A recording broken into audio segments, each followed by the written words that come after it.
BJP नेता मिथुन चक्रवर्ती और दिलीप घोष पर हिंसा भड़काने का लगा आरोप। टीएमसी ने दर्ज कराई शिकायत।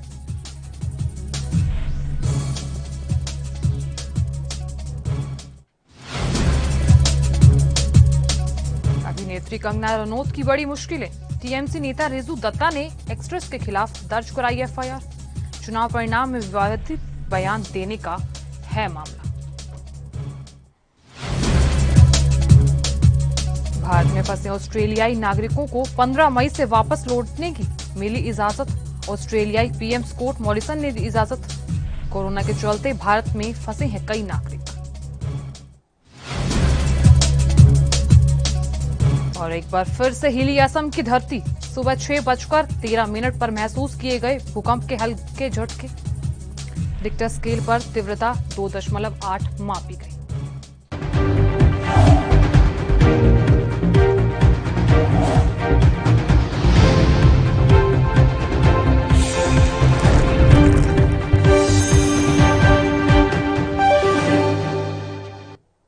नमस्कार, एनबी न्यूज देख रहे हैं। यहाँ पर मैं हूं आपके साथ साधना बत्रा। बुलेटिन का आगाज बड़ी खबर के साथ करेंगे। उत्तर प्रदेश में कोरोना का कहर लगातार जारी है और अब इसकी चपेट में आकर एक और भारतीय जनता पार्टी बीजेपी विधायक ने जान गंवा दी है। आपको बता दें, रायबरेली की सलोन विधायक सीट से बीजेपी विधायक और पूर्व मंत्री दल बहादुर कोरी का आज निधन हो गया है और बीते दिनों ही वो कोरोना संक्रमित हुए थे और उनका अस्पताल में इलाज चल रहा था। और इससे पहले औरैया से बीजेपी विधायक रमेश दिवाकर, लखनऊ से पश्चिमी से विधायक सुरेश श्रीवास्तव, बरेली के नवाबगंज से विधायक केसर सिंह गंगवार का भी कोरोना से निधन हो गया। और ऐसे में केसर सिंह गंगवार के निधन के बाद उनके बेटे ने एक फेसबुक पोस्ट पर लिखकर मोदी सरकार और योगी सरकार पर तंज भी कसा था।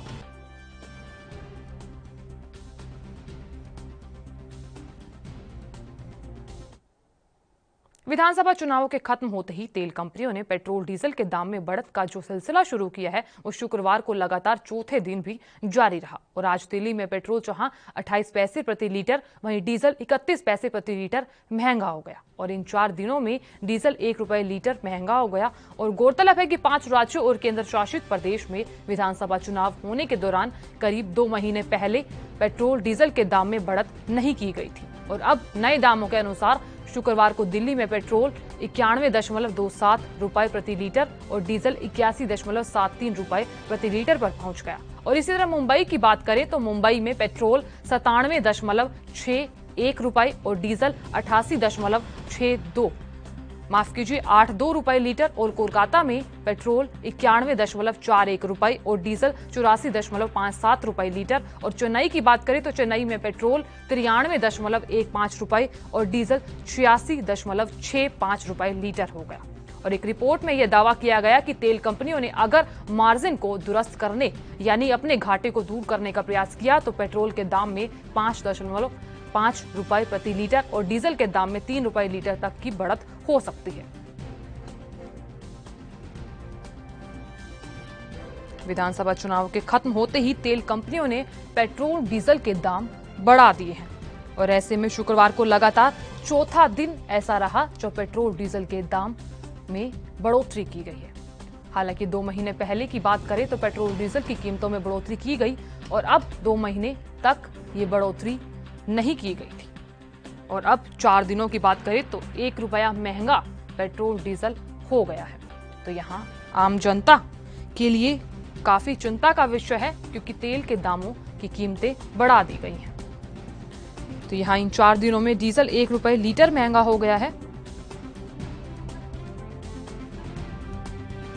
और इस खबर पर तमाम जानकारी देने के लिए मुरारी सिंह हमारे संवाददाता मुंबई से जुड़ रहे हैं। मुरारी, लगातार कोरोना के मामले तो बढ़ रहे हैं लेकिन इस बीच जो खबर सामने आई है कि तेल के दाम बढ़ा दिए गए हैं और ये जो मात्रा है 1 रुपए तक बढ़ा दी गई है। फिलहाल आम जनता का क्या कुछ कहना है? देखिए, आम जनता की बात करें तो कोरोना की मार से पहले ही जूझ रहे हैं। व्यापारियों की बात करें या ट्रांसपोर्ट की या आम जनता की जो पहले से ही लॉकडाउन का शिकार हो चुके हैं, ऐसे में पेट्रोल डीजल के जो दाम बढ़े हैं उनमें लेकर के जो है कि काफी नाराजगी देखी जा रही है क्योंकि इसका जो असर पड़ता है वो सीधा ट्रांसपोर्ट पर पड़ता है। और ट्रांसपोर्ट में कह सकते हैं कि रोजमर्रा की जो जरूरतें होती है वो बेहद जो है कि कठिन हो जाता है क्योंकि दूध, भाजी, फल या फिर लोगों का आवागमन ये प्रतिदिन का होता है और इसका असर जो है उनकी पॉकेटों पर पड़ता है। तो एक बार फिर जो है कि ये कह सकते हैं कि जो पेट्रोल डीजल के दाम है ये बढ़ने शुरू हो गए हैं। गुरुवार से इसकी शुरुआत हुई है। देखना ही होगा कि आंकड़े जो है कि कितना बढ़ते हैं और कितना बोझ आम नागरिक सहित व्यापारी और ट्रांसपोर्ट को झेलना पड़ता है। जी मुरारी, अगर युवाओं की बात करें तो युवाओं के लिए एक चिंता का विषय खड़ा हो गया है, क्योंकि पेट्रोल डीजल का दाम 1 रुपए बढ़ा दिए गए हैं और लगातार 4 दिन ऐसे चल रहे हैं जब पेट्रोल डीजल के दाम बढ़ाए गए हैं। फिलहाल युवाओं को क्या कुछ कहना है?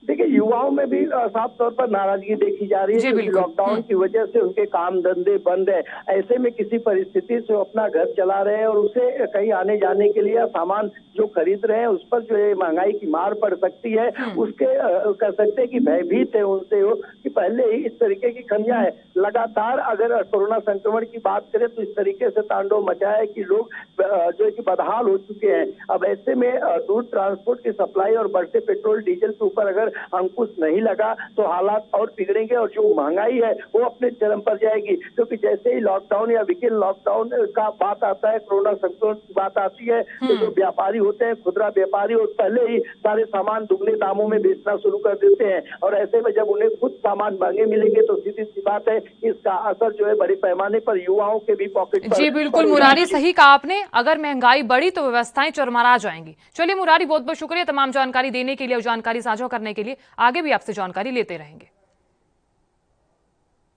राजधानी दिल्ली में कोरोना का संकट लगातार बढ़ता ही नजर आ रहा है। अस्पतालों में ऑक्सीजन नहीं है, मरीज परेशान हैं, हालात खराब होते जा रहे हैं। और इस बीच दिल्ली के सीएम अरविंद केजरीवाल और स्वास्थ्य मंत्री सत्येंद्र जैन ने सत्यवादी राजा हरिश्चंद्र अस्पताल का दौरा किया और यहां पर एक ऑक्सीजन प्लांट लगाया गया। और ऐसे में सीएम अरविंद केजरीवाल और स्वास्थ्य मंत्री ने दौरा कर यहां की जानकारी ली। और इस दौरान सीएम अरविंद केजरीवाल ने कहा कि मैं केंद्र सरकार, सुप्रीम कोर्ट और हाई कोर्ट का शुक्रिया अदा करता हूं, लेकिन एक दिन 700 मीट्रिक टन ऑक्सीजन आने से काम नहीं चलेगा। ऐसा नहीं है कि आज 400 से 450 मीट्रिक टन ऑक्सीजन जाए तो फिर हाहाकार मच जाएगा। तो यहाँ ऑक्सीजन की कमी होने पर कई अस्पतालों ने अपने बेड कम कर दिए हैं और एक बड़े अस्पताल में 100 बेड्स कम कर दिए गए हैं और हमें बहुत सारे अस्पतालों में बेड्स कम करने पड़े हैं।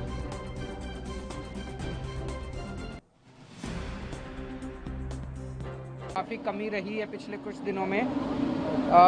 एक तरफ जहां केंद्र सरकार से हम ऑक्सीजन ले रहे हैं, दूसरी तरफ हमारी अपनी भी कोशिश है कि हम अपने स्तर के ऊपर जितनी ऑक्सीजन पैदा कर सकें हम वो कोशिश कर रहे हैं। तो राजा हरिश्चंद्र हॉस्पिटल में अभी हम लोग खड़े हैं। यहाँ पे ये 330 लीटर का एक प्लांट लगाया गया है ऑक्सीजन का, जो कि दिन में 50-60 सिलेंडर भरने की क्षमता रखता है।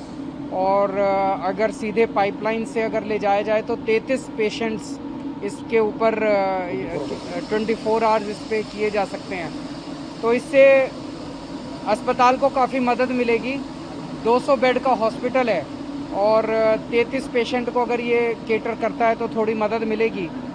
इसी तरह के लगभग 48 ऑक्सीजन प्लांट्स हम लोग पूरी दिल्ली में अलग अलग जगहों पे लगा रहे हैं और उसमें से 21 प्लांट जो है वो फ्रांस से हम लोग इंपोर्ट कर रहे हैं और बाकी हमारे देश से ही हैं। तो ये छोटे प्लांट्स हैं, लेकिन मैं समझता हूँ कि इससे काफ़ी सपोर्ट मिलेगा जो पूरा सिस्टम ऑक्सीजन की कमी की वजह से उधर बंगाल में बीजेपी कार्यकर्ताओं पर हुए हमले के विरोध में देश में कई जगहों पर बीजेपी कार्यकर्ताओं ने विरोध प्रदर्शन किया और साथ ही बंगाल की सीएम ममता बनर्जी के पुतले भी फूंके गए। तो वहीं बीजेपी के राष्ट्रीय प्रवक्ता गौरव भाटिया ने वीडियो जारी कर ममता बनर्जी पर हमला बोला है। साथ ही ममता बनर्जी पर मामले को लेकर की गई कार्रवाई को लेकर सवाल भी उठाए हैं।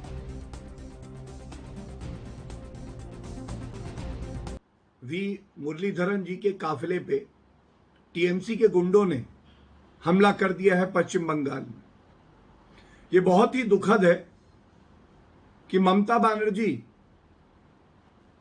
ऐसी मुख्यमंत्री बन गई हैं जो गुंडों के साथ खड़ी हैं, कानून के साथ नहीं, संविधान के साथ नहीं। और ममता दीदी मस्त हैं, बंगाल की जनता त्रस्त है। इस गुंडागर्दी को सहा नहीं जाएगा। पूरी ताकत से भारतीय जनता पार्टी इसका जवाब देगी। विपक्ष की जो भूमिका बंगाल की जनता ने हमें दी है वो हम निभाते रहेंगे। और आपसे केवल एक सवाल है ममता बनर्जी जी, ये बताइएगा जरूर कि 2 मई के बाद भारतीय जनता पार्टी के जो कर्मठ कार्यकर्ताओं को मौत के घाट उतार दिया गया है, उनकी हत्या टीएमसी के गुंडों द्वारा कर दी गई है, कानून व्यवस्था बंगाल में चौपट हो गई है। आपने संविधान की शपथ ली है, कितनी एफआईआर, क्या कार्रवाई और कितने लोगों को अभी तक हिरासत। पश्चिम बंगाल में बीजेपी कार्यकर्ताओं और केंद्रीय मंत्री वी मुरलीधरन के काफिले के हमले की केंद्रीय मंत्री प्रकाश जावड़ेकर ने निंदा की। तो यहां प्रकाश जावड़ेकर ने ममता बनर्जी पर हमला बोलते हुए बीजेपी कार्यकर्ताओं पर हुए हमले को लोकतंत्र की हत्या बताया है। तो यहां प्रकाश जावड़ेकर ने और क्या कुछ कहा, आइए दिखाते हैं। बंगाल में चुनाव के बाद जिस तरह से हिंसा चल रही है, 14 से ज्यादा बीजेपी कार्यकर्ताओं की हत्या हुई है, लाखों लोगों को घर छोड़ना पड़ा क्योंकि घरों पर हमले किए गए हैं, आगजनी की है। ये तो लोकतंत्र नहीं है। और आज जिस तरह से केंद्रीय मंत्री हमारे साथी मुरलीधरन जी पर हमला हुआ है, आज लोकतंत्र को शर्मसार कर दिया पश्चिम बंगाल सरकार ने। ये सरकार स्पॉन्सर्ड हिंसाचार है, उसके बिना ऐसा हो नहीं सकता। और इसकी जितनी भर्त्सना की जाए कम है। हम इसकी इस पर निश्चित रूप से जिन पुलिस अधिकारी और जिनके उपस्थिति में इस तरह का हमला हुआ है, उस पर भी कार्रवाई होनी चाहिए। और यह हमला अगर मंत्री सुरक्षित नहीं है तो फिर सामान्य जनता और कार्यकर्ता का क्या हाल है। आज बहुत ही यानी प्रक्षोभ वाली स्थिति पश्चिम बंगाल में सरकार ने तैयार की है। और ममता प्रचार में भी कहती थी कि 3 दिन के बाद, चुनाव के बाद सिक्योरिटी फोर्सेस वापस जाएंगे, फिर मेरे ही हाथों आप हो, हमारे ही हाथ में। इतनी खुल्लम खुल्ला जिसे बोलते हैं धमकी दी थी, उसी का वो प्रयोग कर रही है। और ये मैंने कहा जैसे कोई छुटपुट घटना नहीं है, ये एक साजिश के तहत पूरे बंगाल को, एक बीजेपी के समर्थकों को पीटने का ये कार्यक्रम। बंगाल में चुनाव नतीजों के बाद से जारी राजनीतिक हिंसा के बीच सत्तारूढ़ तृणमूल कांग्रेस के कार्यकर्ता मृत्युंजय पाल ने अभिनेता और बीजेपी नेता मिथुन चक्रवर्ती और प्रदेश बीजेपी अध्यक्ष दिलीप घोष के खिलाफ पुलिस में शिकायत दर्ज कराई है। उन्होंने दोनों नेताओं पर पूरे राज्य में हिंसा फैलाने के लिए बीजेपी कार्यकर्ताओं को उकसाने और भड़काने का बड़ा आरोप लगाया है। गौरतलब है कि चुनाव नतीजों के बाद से लगातार बीजेपी कार्यकर्ताओं पर राज्य भर में हमले हो रहे हैं। और इस बीच अब तृणमूल कार्यकर्ताओं ने उल्टे दिलीप घोष और मिथुन चक्रवर्ती के खिलाफ शिकायत दर्ज कराई है। और इधर प्रदेश बीजेपी के नेताओं ने इसे राजनीति से प्रेरित बताया है और कहा कि तृणमूल झूठ का सहारा लेकर लोगों का ध्यान भटकाने की कोशिश कर रही है।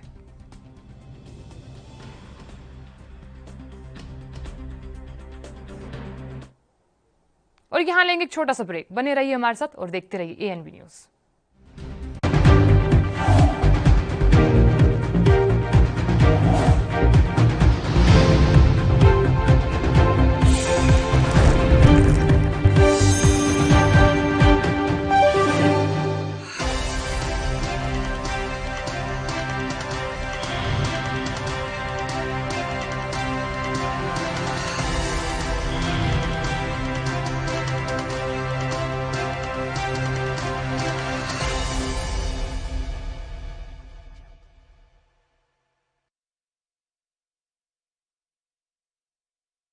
गुरु तेग बहादुर जिथे जाए बह मेरा सतगुरु सुथान सुहावा राम राजे। जिस जगह ते ये स्थान सुशोभित है गुरुद्वारा श्री दोखनवाਰਨ साहब, इत्थे बड़ा छोटा जिहा पिंड सी लहल पिंड। तो गुरु साहब जी ने जो अपना आसन इत्थे आके लाया तो इस नगर दे रहन वाले भाग राम जो आके गुरु साहब जी नूं बेनती की कि गुरु पातशाह कृपा करो इस नगर की आबादी बहुत थोड़ी है तो सतगुरु पातशाह जी ने वचन किया कि इत्थों की आबादी बहुत होगी, उगा शहर होगा और इत्थे जिहड़ा है बहुत सोहना सुंदर स्थान होगा। जगत में गुरु साहब पातशाह जी ने वचन किया कि इस सरोवर दे विच शरधा सहित इशनान करेगा, उहदे सारे रोग दूर होणगे, मन इच्छित फल की प्राप्ति होगी।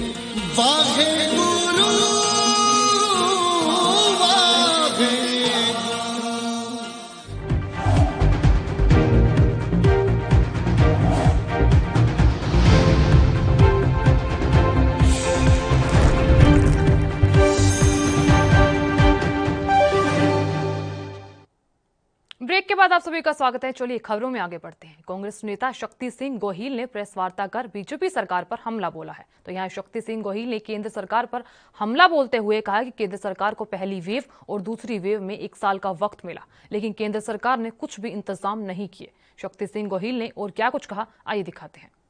परेशान है, एक दिन में मृत्यु की संख्या में दुनिया में हम नंबर 1 हो गए। एक दिन में कोरोना के केसेस बढ़ने के सिलसिले में हम दुनिया में नंबर 1 हो गए। और जो अव्यवस्था हुई है हमारे देश में, ऐसी अंधाधुंध कहीं पर नहीं है।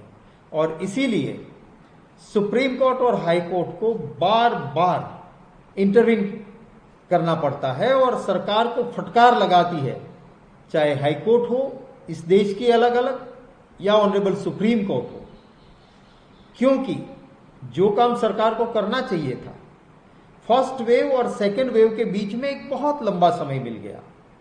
और राहुल गांधी जी ने तो 12 फरवरी को कह दिया था, एक्सपर्ट्स ने कहा, दिल्ली हाई कोर्ट ने कहा, पार्लियामेंट के मेंबर्स जहां सभी पार्टी के लोग हैं, 16 अक्टूबर और 26 अक्टूबर लगातार 2 दिन तक सरकार को इस कमेटी ने कहा कि ऑक्सीजन की व्यवस्था करो और व्यवस्था करो। सरकार ने कुछ नहीं किया और इसी की बदौलत आज ये परेशानी। मैं सुप्रीम कोर्ट का धन्यवाद करता हूं कि ऑनरेबल सुप्रीम कोर्ट ने फटकार लगाते हुए सरकार को पहले से जो काम नहीं किया है पर अब कम से कम ठीक करे, उसकी चिंता की है।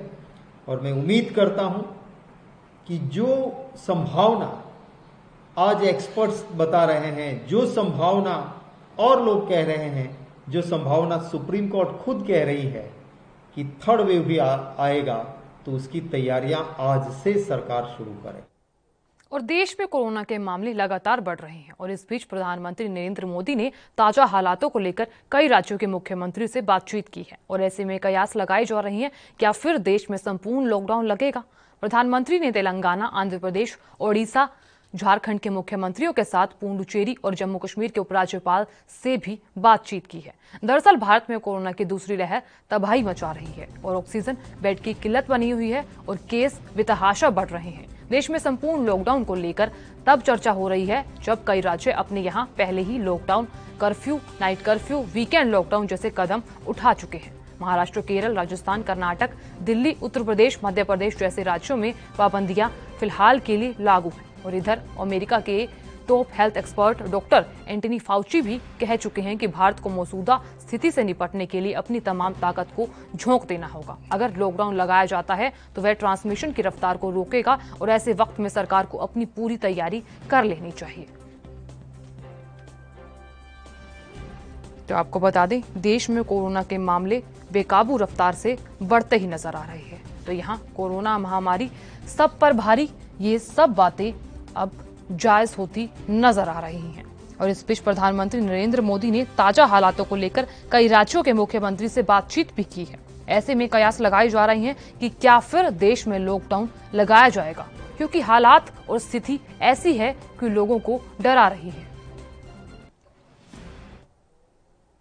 राजस्थान के अशोक गहलोत सरकार ने 10 मई से 24 मई तक 15 दिनों के संपूर्ण लॉकडाउन लगाने की घोषणा कर दी है। आपको बता दें, कोरोना के बढ़ते मामलों को देखते हुए कैबिनेट की बैठक में यह बड़ा फैसला लिया गया। साथ ही राज्य सरकार ने अपने आदेश में कहा कि राज्य में विवाह समारोह 31 मई के बाद ही आयोजित किए जाएंगे। विवाह से संबंधित किसी भी प्रकार के समारोह, डीजे, बारात और प्रतिभोज आदि की अनुमति 31 मई तक नहीं होगी। तो ऐसे में विवाह घर पर या फिर कोर्ट मैरिज के रूप में ही करने की अनुमति होगी। जिसमें केवल 11 लोग उपस्थित हो सकेंगे और इसकी जानकारी प्रशासन को देनी होगी। विवाह में बैंड बाजे, हलवाई, टेंट या इस प्रकार के अन्य किसी भी व्यक्ति के शामिल होने की अनुमति नहीं होगी।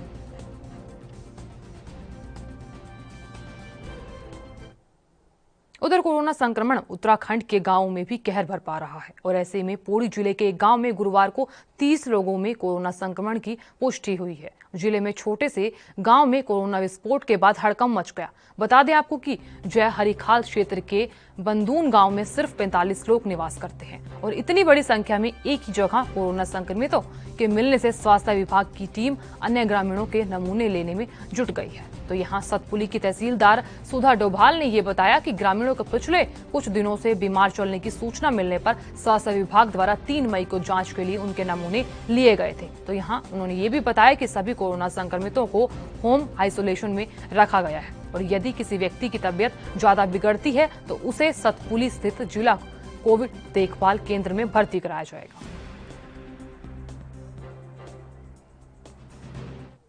और उधर महाराष्ट्र में भी कोरोना का कहर लगातार जारी है। वहीं बीते 24 घंटों की बात करें तो 24 घंटों में 62,194 लोग कोरोना पॉजिटिव पाए गए हैं और जबकि 853 लोगों की मौत भी हुई है।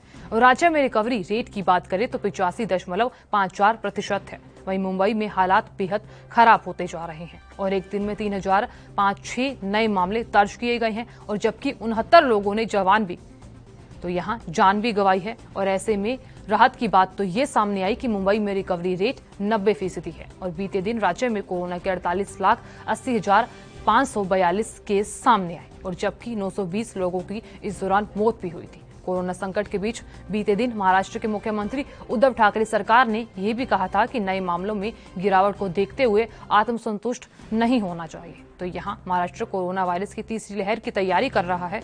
तो यहाँ मुख्यमंत्री ने साफ तौर पर कहा कि तीसरी लहर को देखते हुए 3,000 मीट्रिक टन ऑक्सीजन महाराष्ट्र में बने, इसके लिए हमारी पूरी तैयारी है। उधर रिलायंस फाउंडेशन ने जामनगर में 1,000 बेड की क्षमता वाला कोरोना हॉस्पिटल बनाने का बड़ा ऐलान किया है। तो यहाँ नागरिकों को सभी जरूरी सुविधाएं मुफ्त में मुहैया करवाई जाएंगी। तो यह 400 बेड वाले कोविड केयर सेंटर की सुविधा एक हफ्ते के अंदर जामनगर के गवर्नमेंट डेंटल कॉलेज और अस्पताल में शुरू की जाएगी। इसके बाद आने वाले 2 हफ्तों में जामनगर में ही एक और जगह 600 बेड वाला कोविड केयर सेंटर शुरू किया जाएगा। तो इन दिनों कोविड सेंटर्स में सभी जरूरी मैन पावर, मेडिकल सपोर्ट, आवश्यक मेडिकल उपकरण और डिस्पोजल सामानों की आपूर्ति को रिलायंस फाउंडेशन की मदद से पूरा किया जाएगा। तो आपको बता दें कि राज्य सरकार अपनी ओर से समय समय पर यह सुनिश्चित करती रहेगी कि अस्पतालों में डॉक्टर्स और नर्सिंग स्टाफ हर वक्त मौजूद हों। ये अस्पताल जामनगर, खंबालिया, द्वारका, पोरबंदर और सौराष्ट्र के अन्य क्षेत्रों में रहने वाले लोगों को मेडिकल राहत देने का काम करेगा। उधर मथुरा के राय विकास खंड में सारस गांव के प्रधान पद प्रत्याशी जितेंद्र चौधरी ने विजय होते ही अपने खर्चे पर ग्रामीण क्षेत्रों को सैनिटाइज कराया। साथ ही ग्रामीणों को भरोसा दिलाया कि जनता ने जो आशीर्वाद दिया है उस पर पूरे विश्वास के साथ खरा उतरने का प्रयास करेंगे। ये सैनिटाइज ग्राम पंचायत सारस में प्रधान जितेंद्र द्वारा सैनिटाइजर किया जा रहा है, जो कि कोविड की बीमारियां इससे बचने के लिए ग्राम बचाया जा सके और पूरा सैनिटाइज किया जा सके। तो ये किसकी सरकार के द्वारा कराया जा रहा है या प्रधान के द्वारा कराया जा रहा है, किसके द्वारा कराया जा रहा है? स्वयं प्रधान द्वारा किए।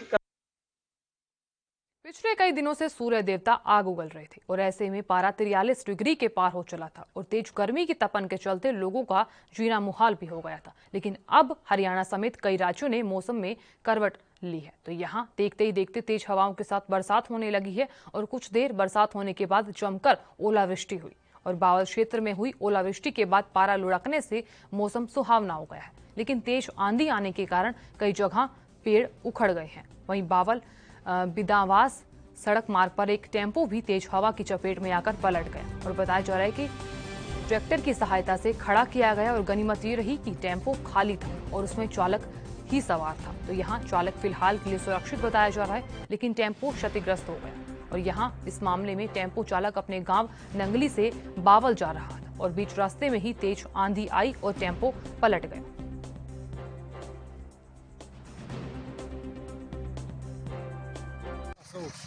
कैसे क्या मामला हुआ? तूफान गमा कहाँ से आ रहे थे, कहाँ जा रहे थे? नंगली नंगली से आ रहे थे। कहाँ जा रहे थे? बावड़। अच्छा, भयंकर तूफान के अंदर पलट गया। भयंकर तूफान। चोट लगी किसी को? नहीं, टेम्पू पलटा बस। वैसे कोई नुकसान ना आपके? ना, मेरे तो कोई नुकसान ना है। गाड़ी में नुकसान? टेम्पू में है। कितना नुकसान हुआ है? वो तो बाबूजी सामने है, ये मरगाड़ वगैरह जो टूट रहा है। फिलहाल के लिए इस बुलेटिन में इतना ही। देश विदेश की तमाम जानकारी और खबरों के लिए आप देखते रहिए ANB न्यूज़।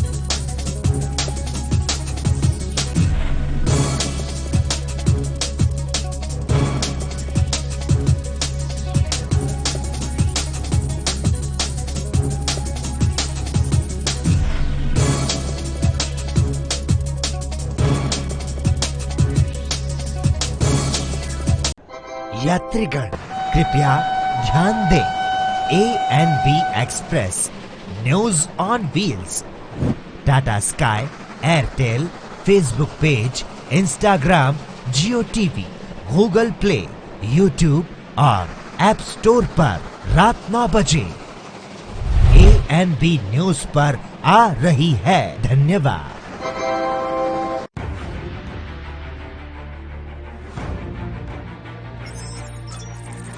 खबर चाहे सियासत की हो या सरकार की, खबर चाहे भ्रष्टाचार की हो या गुनहगार की, दिन भर में क्या रहा देश जगत का हाल, किस मुद्दे ने बनाई किसकी सरकार, रखते हैं हम सब पर नजर, पहुंचाते हैं हम हर खबर। हम हैं ANB न्यूज। सत श्री अकाल जसवंत जी। हाँ जी जसवंत जी, की हाल है? हकीम साहब, 2 दिन हो गए, बुखार ही नहीं उतर रहा।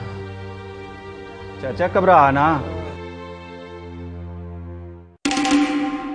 2 पुड़ियां खा ला, मौसमी बुखार आ, 2 दिन से चला जाऊगा।